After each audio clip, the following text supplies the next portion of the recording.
How's it going, Rogues Gallery, and welcome to another Grand Archive video here on Red Zone Rogue. It's been a little while since we've done some Grand Archive videos. Let me know if you'd like to see me do more in the future. I think I would like to do a lot more. It is one of my favorite games, and today we are talking about all of the incredibly exciting news that dropped during the recent developer live stream. We have a ton of spoilers for Phantom Monarchs, some stuff for the Merlin Recollection deck, and a huge game-altering rules change that fundamentally will change how some decks play in Grand Archive. In fact, it'll change literally how you start every single game going forward. So yeah, without further ado, let's go ahead and jump into our overlay and start discussing all of the very, very exciting and some pretty crazy news. Yo, there's a new Dark Alice, and she's like a graveyard synergy type champion. I'm really excited for that. So yeah, let's go ahead and jump into the overlay. All right, so let's kick it off by talking about the start of game rule change. Now, I'm not going to read the whole thing here verbatim, but we are going to read these bolded lines to kind of get an idea of what's going on here and what is changing, and then also what's not changing. So essentially, previously, as in like right now, currently, at the start of the game, each player puts their level 0 spirit champion onto the field as they start their first turn of the game, right? So when it's your turn, you put your spirit onto play, you do the effect, draw 7 or whatever else, and that's how it is.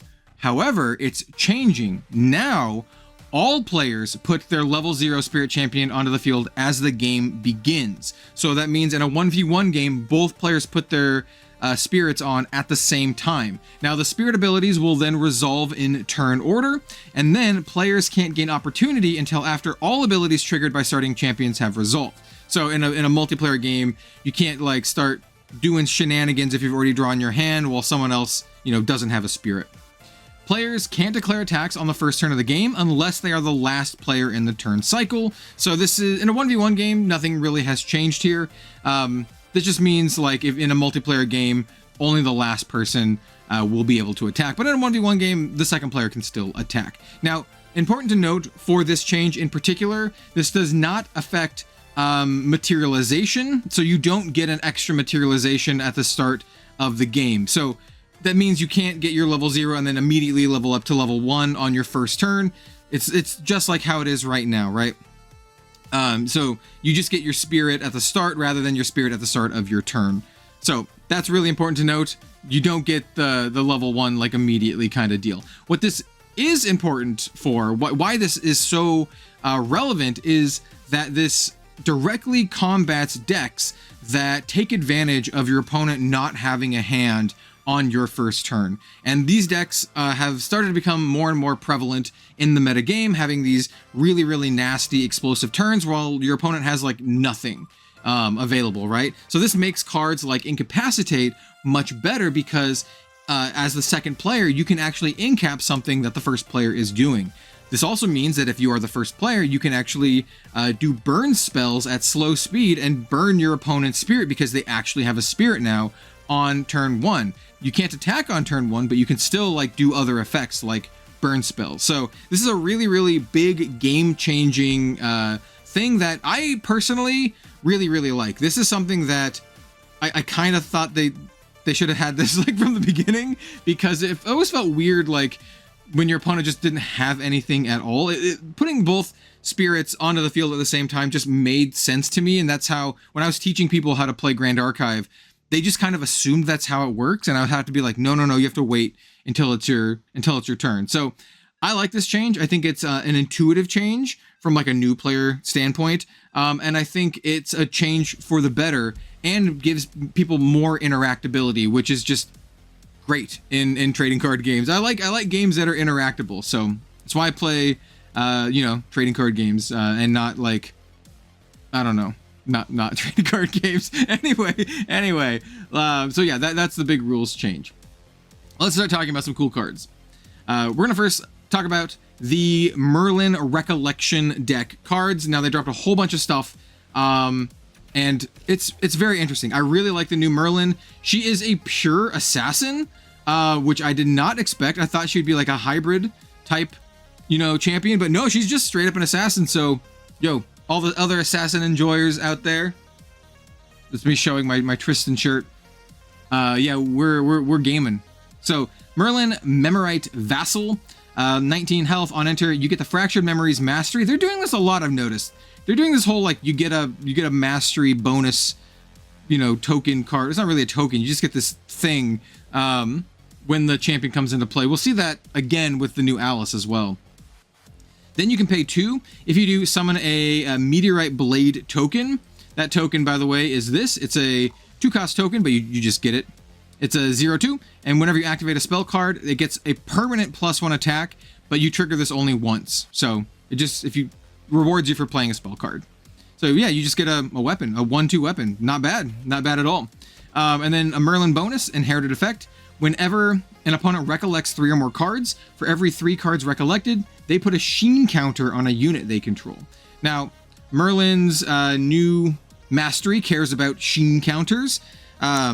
So her Fractured Memories, beautiful art by the way, mastery says, Merlin bonus, your champion has, on ally kill, put X sheen counters onto your Fractured Memories, so this card, where X is the amount of sheen counters that were on the killed ally. So when you kill something that has sheen counters, you get the sheen counters on this.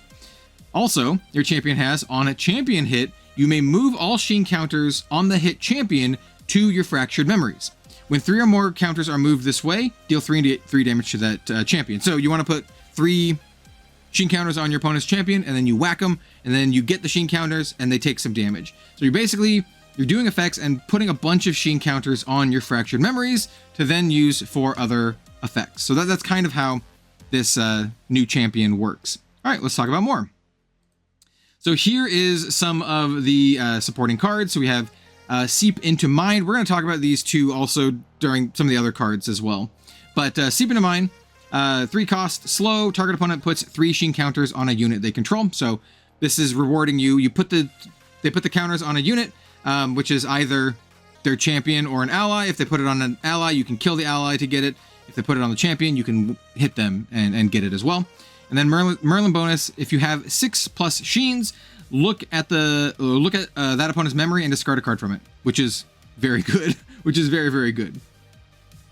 So this is why you want to put sheen counters on your Fractured Memories, so you can get effects like this.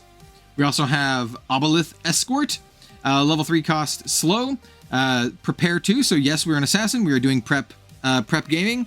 So summon a Memorite Obelith token with a sheen counter on it.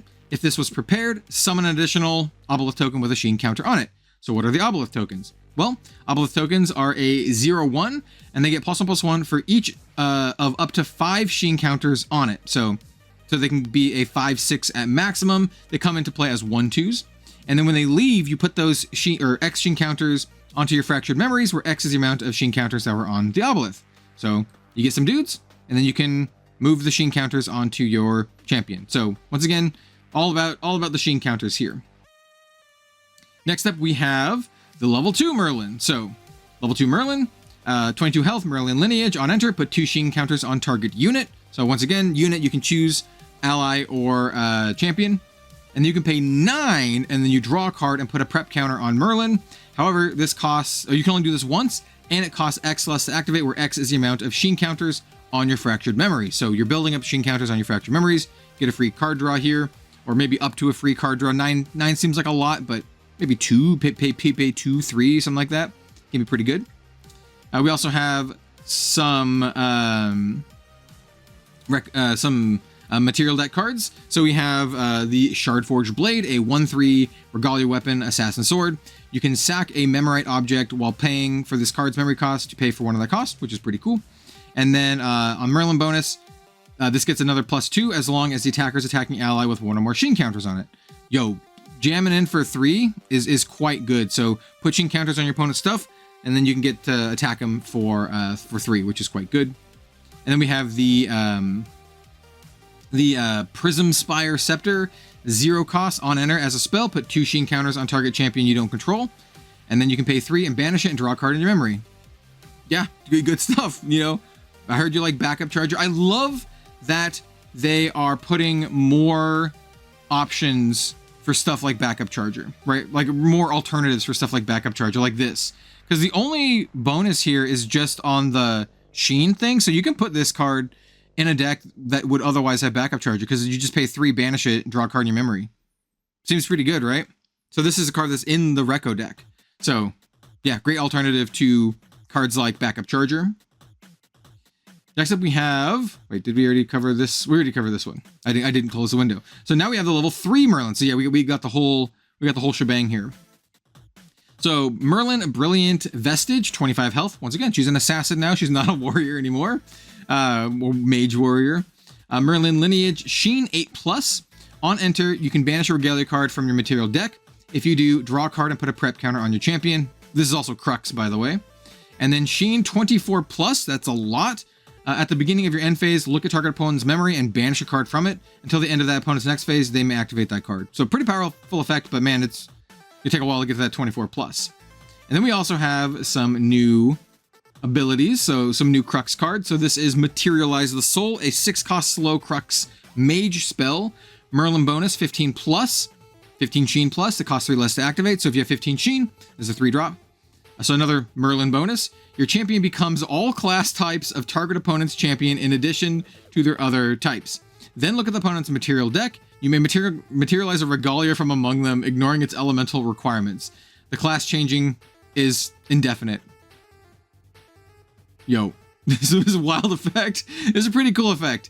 I just want to see this in practice and see this played. It seems pretty cool. And then we also have Luminous Quartz. There's another weapon, Assassin Sword, 1 cost. It's a 2/3. As long as Luminous Quartz is rested, it can't be used for an attack, so that's interesting. But then you can rest it, remove a prep counter from your champion. As a spell, deal 1 + X damage to target unit, where X is the amount of Sheen counters on it. Activate this ability only at slow speed. So very, very interesting here. So you put Sheen counters on something and then blast it with your magical sword. Yeah, pretty cool. I really like the new Merlin. Obviously, I love Assassin. I'm a big fan of Merlin. Merlin was like one of the first cards I spoiled for this game. So yeah, I'm really excited to play this deck. It seems pretty complicated though. Doesn't seem like a new player friendly deck, but I don't know, maybe it is in practice.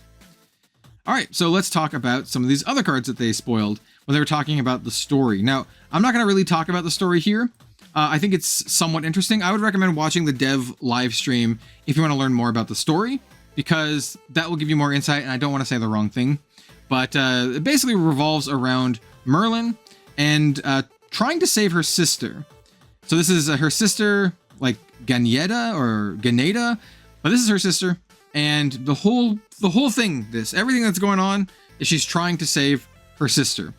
We still don't know what happened to Lorraine, like what happened to Lorraine after she got like possessed or whatever. That is not clear. But what is clear is that Merlin is trying to save her sister, and in doing so, does like a Shao Tucker fusion thing with Alice. Like, I don't know. We'll talk about it.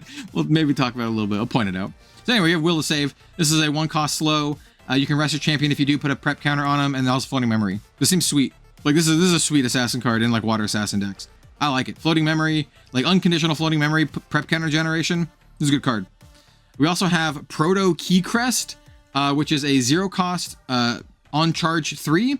Return Proto Key Crest to its material deck, and you recover 3. Yeah, this seems pretty sweet. This also is alluding at a Proto Archive separate from the Grand Archive. So like a interesting bit of lore. There's different archives, I guess, and Merlin has her own like meditation realm archive thing going on. I don't know. It's interesting. More cards. Now we have Seep into Mind. This is one of the cards we already talked about, but just pointing out, hey, look, here's Lorraine on here. Now Merlin as Lorraine is fighting against Nimue because she wants Excalibur or something. Possess Reaping. This is a 3-cost 4-attack on ally kill. Return the killed ally from its owner's graveyard to the field under your control. Rested. It becomes a spirit in addition to its other types. This card is sweet. I actually really like this card. It's really cool.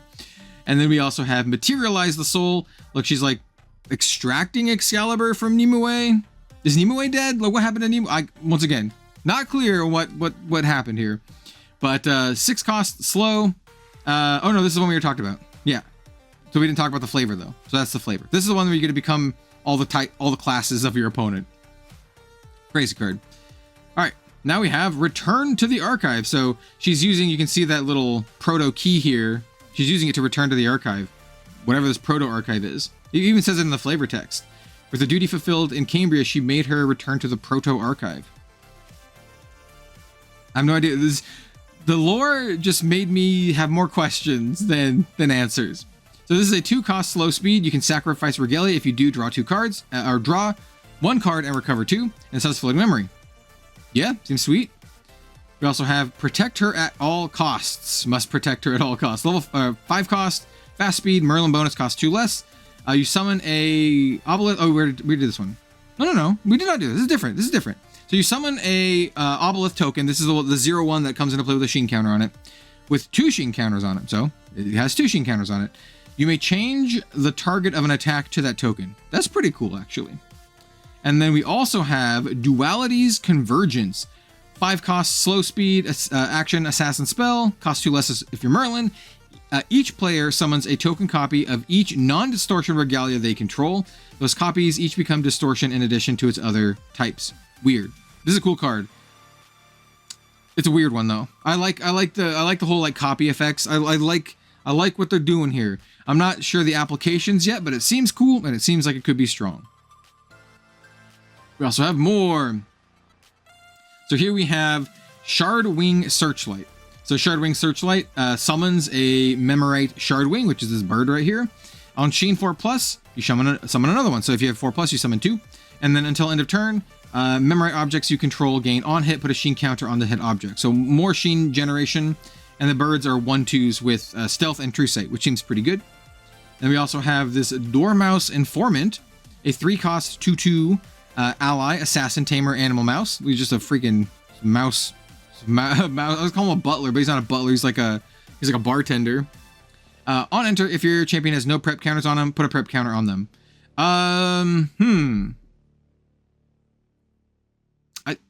I don't know how much I like this for assassin decks. For this deck in particular, I think it could be good because it doesn't seem like you have a lot of prep counter generation. Because like there's none on Merlin, but a lot of other assassin champs have prep counter generation on the champs. So this one is an interesting one. I'm not sure about this one. I don't think it sees play with like Xander or Tristan, but maybe in a deck like this, perhaps. Now we have some spicy stuff. So they revealed some more cards on the dev stream, but they didn't release like images for them. So I'm just gonna say, hey, go check out the dev stream for those cards. But we might do a full like set review when everything's out anyway. But yeah, they didn't post the images for them on the socials like they did for these. Anyway, I want to talk about Alice, Distorted Queen. This card is awesome. So we have a new Dark Alice. So this is different from the other level 1 Alice. This is 19 health. This is a cleric, distortion human. So this is like Alice's shadow, but he's got these ghosts and stuff. On enter, you gain the Phantasmagoria Mastery. Then you put 2 haunt counters on it. And then this has a lineage release where you recover 2 plus X, where X is the amount of cards in Alice's lineage. Spoilers, you want to like put cards in her lineage. You want to curse her. And then we'll get some advantage out of that a little bit later. Here is the CSR version that I definitely will not open, but it's beautiful. And here's the awesome looking Mastery, the Phantasmagoria. So this one has got a giant wall of text. It says, non-specter cards in your graveyard lose all abilities. It's pretty rough. That gets rid of like floating memory and that kind of stuff. However, whenever a specter ally you control dies, put a haunt counter on Phantasmagoria. At the beginning of your end phase, you may put all cards from your graveyard on the bottom of your deck in any order. If you do, put the top X cards from your deck into your graveyard, where X is the amount of haunt counters on Phantasmagoria. This card is super cool. So basically, it just kind of like swaps your graveyard and the top cards of your deck like every turn. And so obviously you want cool cards with cool effects in your graveyard, but they have to be Spectre cards because all other ones lose abilities. So they did kind of rein it in a little bit, but I really love this effect. And it seems like it seems like right up my alley for champions to play. Well, let's talk about more. So here are some of the new Spectre cards in Phantom Monarchs. So we have this Drifting Abyssal. So it's like he's a Spectre turtle. I like the little ghost, looks like a little ghost turtles. Anime turtle husbando. Anyway, it's a 2-cost 2/1, pretty aggressive stats. And then on enter, you put a haunt counter on your Phantasmagoria. Yeah, seems pretty good. We also have the Rose Winged Hollow. This is a 3-cost 2/2. This is one of the ones that you kind of want to wheel into, right? So it says Alice bonus, element bonus, pay 2, banish this from your graveyard, put a haunt counter on your Phantasmagoria. Then if there are 6 or more haunt counters on it, choose a specter ally you control and it gets +2 attack until end of turn. So really sweet. So you can do maybe a water style deck or maybe even a fire style deck. I think both sound pretty good. Obviously, I lean towards fire, but hey, I think it's pretty cool. I'm really excited to build around this. And then we also have the Honoric Key, 0 cost, Regalia item, Cleric Spectre Bauble, Alice bonus, on enter, put a haunt counter on your Phantasmagoria. Yep.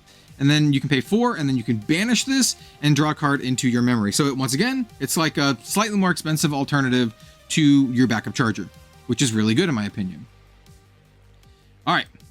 Now we have level 2 Umbra. So this is the first, so if I can get both of these on screen at the same time. This is the first time they've ever printed a level 2 advanced element champion. And she, first of all, looks awesome. Absolutely love the style. The CSR here, you can see the ghosts like coming up. We can't really see it from, my head's clipping it. There you go. You can see the ghosts. Yeah, I think this is very cool. And well, let's talk about it. So the first thing to note, they lose their class. This becomes a champion anomaly human, no longer a cleric. And then it has the inherited effect. Whenever you play an advanced element card while there are no curse cards in Alice's lineage, you take 7 unpreventable damage, which is brutal. So you get an early Umbra, but you take some damage. So the idea here is that you find ways to curse Alice so you don't take the damage, and you find ways to curse her without taking damage. Luckily, they printed some cards that do that, so let's talk about those cards. Oh yeah, here is the CUR, by the way. The CUR Alice also looks insane. Here's another card that I'll never own a copy of, but I wish I opened up one. Look at this thing. Absolutely beautiful. So, looking forward to seeing all the people pull this. That's not me. Hopefully one of the community members, one of y'all out there open this. All right. And we also have the Mirrored Confrontation. Now, I don't think we had the cards that they showed, the other cards that they showed. So they did show some more cards on the developer live stream. Some of them were cards that were like, you can curse your champion and like heal some. It's like an Umbra card that if it's in your graveyard, you pay a cost and then you curse your champion, and that doesn't trigger the unpreventable damage here. So you just curse, so you're good to go. So basically you want to put a bunch of the haunt stuff on your mastery, and then you want to kind of like wheel into that on the turn that you level up. Luckily you wheel at end of turn, so you do the graveyard shift at end of turn, and so you can see before you level up into your level 2 whether or not you can kind of set that up. So I don't know, I really like it. I really like the effect. And the final card here is a new foiling treatment that they're doing. It's kind of got like this shard fracture foil, and this is like 1 of 100. There's only 100 of these printed per set per card, and this is only on commons and uncommons. So it's kind of a way to juice up commons and uncommons, but they're pretty rare. Silidar said like 1 in every 18 foils or something like that. So yeah, that's pretty cool. I dig it. But most of all, I dig this Alice because she looks fantastic. She looks fantastic. All right, well, let's go ahead, jump back to me. Hello there. And that is gonna do it for today's video. Let me know what you think of all of these new cards and the new ruling in the comment section down below. I have my spoiler cards for Phantom Monarchs dropping in a couple days on the 5th, on Wednesday. As usual, that will be posted.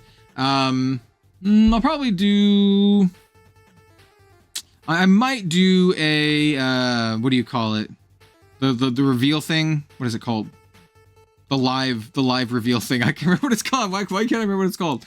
I might do that. I might do that. The cards are really cool, and there's some really interesting ones. There's a really cute card. There's some really cool cards. If you know me, you might be able to guess kind of what's going on, but maybe not. Maybe not. So stay tuned for that. There's some cool stuff. Thank you all so much for watching. Thank you all for supporting the Grand Archive content. Don't forget to like, comment, and subscribe. And stay tuned for that spoiler video coming real soon. You might see the debut premiere. It's called a premiere. You might see the premiere pop up in your feed sometime soon if you're a subscriber. So hey, don't forget to subscribe. All right, thanks so much, everyone. See you next time.